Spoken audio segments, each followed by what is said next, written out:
Hello and welcome to this month's episode of National Domestic Radio. I'm Tati. And I'm Devin. Glad to be here. And this month's episode is all about sleep. We all worry about it. It affects every set of parents I've ever met and every caregiver I've ever met. Whether they're little newborn babies or whether you have toddlers or school-age children, sleep is always something people ask about. And sleep is counterintuitive, more counterintuitive than anything else about raising a child.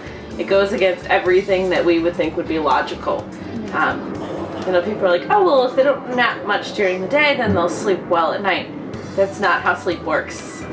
It's actually the complete opposite. The better they sleep during the day, the more they'll sleep during the night, and it's all about getting good quality sleep. And when we ask parents or even nannies, like what's the most struggle they have, usually sleep is on the top of the list. And as I said, sleep, I'm great. I think all of us are really sleep advocates because we know how important sleep is, not just for mom and dad to get sleep or the child get sleep, but the brain. There's, it's all related. It's all connected with learning, processing of all the new things that the child is getting to live in this new world. So it's really, really, really important. What happens during sleep is when your child is sleeping, all of those new experiences, all the learning that's happening is almost like a filing system that happens during sleep in their brain. So that's why they need a lot of sleep, especially little kids as newborns. That's why they sleep 14, 20 hours a day. Yeah, I think it's between 18 to 20 hours for the first few weeks. So usually what happens is sometimes the parent, or if there's one night that the child didn't sleep, and or if we go to 2 days, and then it's very easy for parents they don't need this anymore, or if they wake up in the middle of the night and they think it's ready and it's not. Sometimes, as you said, there are some milestones that we have, the sleep regression, for example, and it's important to stick to the routine. Don't let it fall back. Yeah, they will be back. And I think this is a problem that a lot of parents fall into because they just don't know. And like Tati said, I'm a huge advocate for sleep, and obviously as nannies we deal mostly with daytime sleep, but several of us are also newborn care specialists, and that definitely involves the nighttime sleep as well. But I think parents, they're like, oh, well, my 2-year-old started fighting naps, so she must be done napping. No, your 2-year-old is not done napping. Your 2-year-old just got an opinion about napping. That's true, yes. And I see this time and time again. And it just frustrates me, honestly. I just want to sit parents down and say, no, that's not how this works. Your child is not in charge. Yeah. Your child needs the sleep, and realistically, most kids need to be taking a nap until they're 5 and going to full day school. For me, I feel like it's so clear when they drop nap, it's not like a half an hour. It's not the one day that they stop napping. When that happens, we know there's something else and it's not related to sleep, because the naps are gonna drop by 15 minutes, 30 minutes, and a long period of time. 1 day, 2 days, 3 days, that's not enough for someone to come oh, he doesn't need nap anymore. And I think the biggest struggle that I have sometimes, teaching, get parents to understand, also, there's, I think the most nanny complaints, and I have a friend of mine that recently I know she's dealing with this a lot, and I feel so bad because I know how it affects the child and the behavior of the child.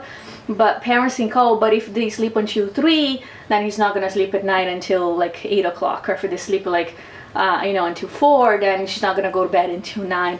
And that's not true. Yeah, I think this is really where sleep becomes counterintuitive. Yeah. Most kids have the ability, if you let them nap, as long as necessary, as long as they're sleeping, they will probably go right back down to bed in 3 to 4 hours. Yeah, you don't have wait longer. Yeah. And I think that's the mistake comes because the routine should always be within 15 minutes. You need just to keep your routine on, and it's something I've been really great of when I put kids to bed, because again, we don't break the routine. There's no it's always special treat, or as my child says sometimes, the special treat. No, we keep the same thing regardless of what time you woke up, because that's what we do. And kids to break a routine. This is the other thing that goes actually for a grown-up. Sometimes it's so established, it only takes 2, 3, 4 times to completely wreck years of established routine. So that's why it's so important that you don't break it, you don't let it slide for one day. And another part of that is also following the safe sleep guidelines. So not using what I would consider sleep crutches.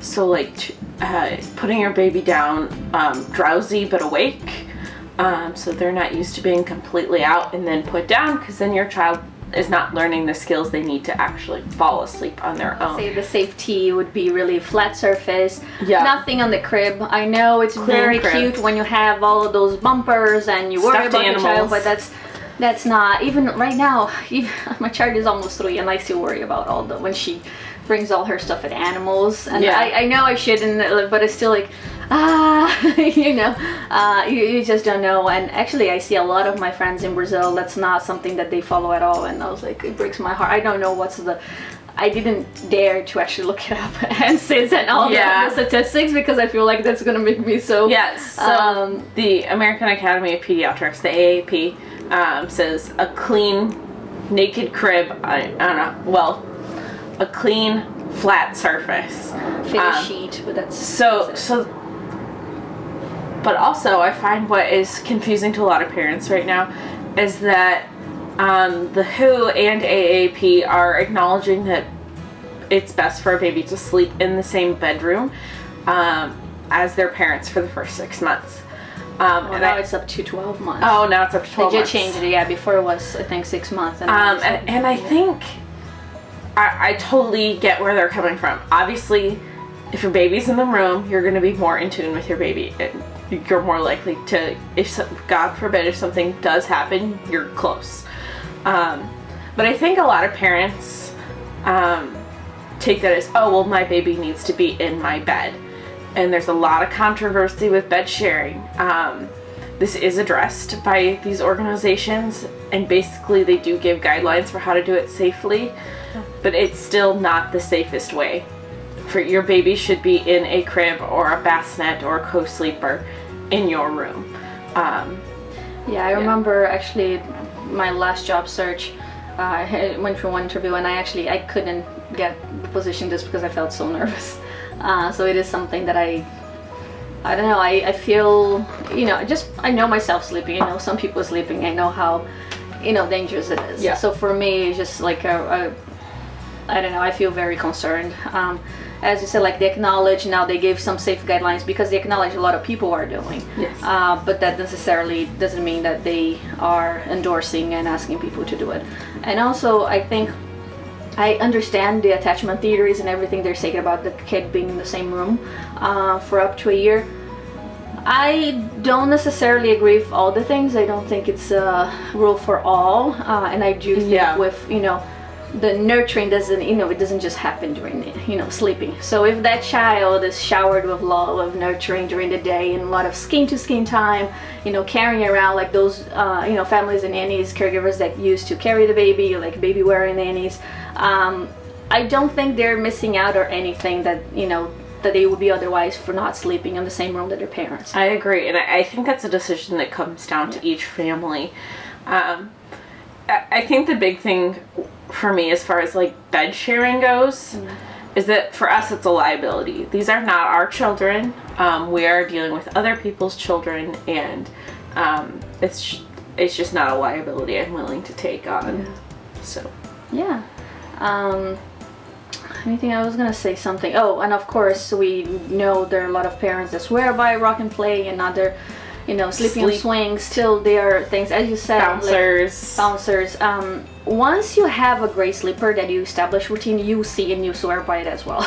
And I know a lot of nannies like, oh, you're so, you know, strict because I like to be home when it's nap time. But again, it has served me so well, and I see the difference in the kids that I took care of. Exactly. Nap does affect behavior in your child, and sometimes it's not what we're expecting to see, like a, you know, challenge behavior, like how to say, aggressive or the things. But for example, I know my little one, she is amazing, and you're not gonna see, you know, that kind of behavior from her, but she gets super chirpy, and everybody thinks she's adorable, everybody thinks like, oh, she's a delight.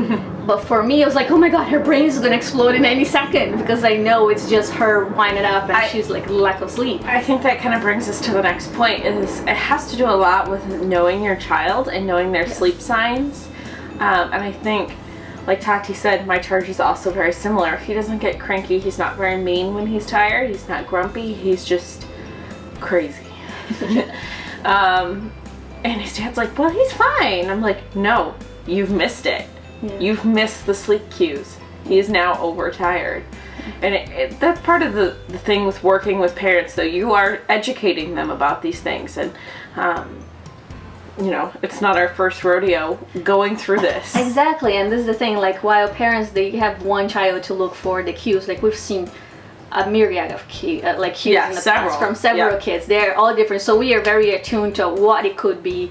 And if we've been with that child for so long, it's very easy for us to get it. Like, for example, there's many, like, for a few months, I remember my little one was almost about, like, I think 11, and it was pretty early, but it's like, but I'm seeing her cues, like, at 11. I feel like if I had put her to sleep at 11, she would still fall asleep.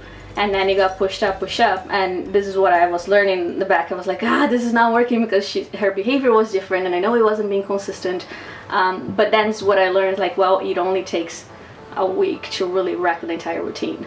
And even though they can adapt to a new routine, that doesn't necessarily mean that they're still getting the sleep that they need. And you see this long term. So that's why it's really, it is counterintuitive. It goes with how much how much you know your kid. You understand their sleeping cues. And sometimes there are little things that you're gonna notice, but you should be attuned for all of that. Well, thank you very much, and leave any comments for future episodes, any ideas you have below, and we will see you next time. Have a great night of sleep.